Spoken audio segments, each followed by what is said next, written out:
A week later, and a controversial court decision is still boiling for murder victims' family. Thanks for staying up with us. I'm Brian Mastery. And I'm Erin Sullivan. The family of Mary Kay Heese still doesn't understand why the man who conspired to kill her 56 years ago will be getting out at the end of this year. Yeah, we've heard from First Alert 6 viewers who had questions. Last week, we did the math, and it looked like Joseph Ambrose would be released before Thanksgiving. It is sooner than that. Nebraska Corrections puts the date at November 15th. That means he'll spend less than a year in jail for conspiracy to commit murder. So why did the Nebraska system shave a year off his sentence? How can you say that justice was served for the killing of a 17-year-old?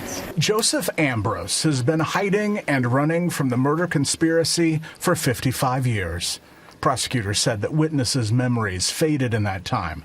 Some died. DNA wasn't conclusive, so they made a deal Mary Kay Heese's family argued against. We didn't have a choice in the decision that was made. It was just made. Because 2 weeks ago I told him no, we wanted to go to trial. Murder conspiracy carries a 50-year sentence in 2025. But because the crime happened in 1969, the courts must use the penalty from back then, and it was 2 years. So why is he only spending 1 year in prison? Nebraska's good time law, which cuts every sentence in half. Even though the good time law didn't exist in 1969, he gets the benefits of it being on the books now. Why is that?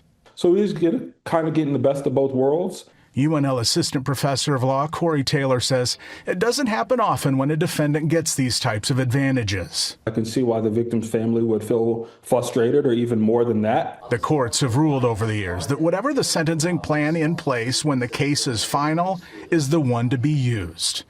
Mary Kay Heese's family tells First Alert 6 it's like they've been victimized again, even wondering if they could somehow use the courts themselves to try to sue and keep Ambrose in jail. The family doesn't have any standing with the state to say that you didn't give this person the penalty that we think is sufficient, so we should be able to sue you for that. They could certainly sue the gentleman and say maybe that there was wrongful death.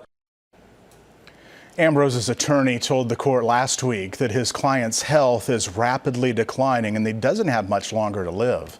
The state told me that with this plea deal, he's on the record admitting to being part of the conspiracy to kill the Wahoo teenager so long ago.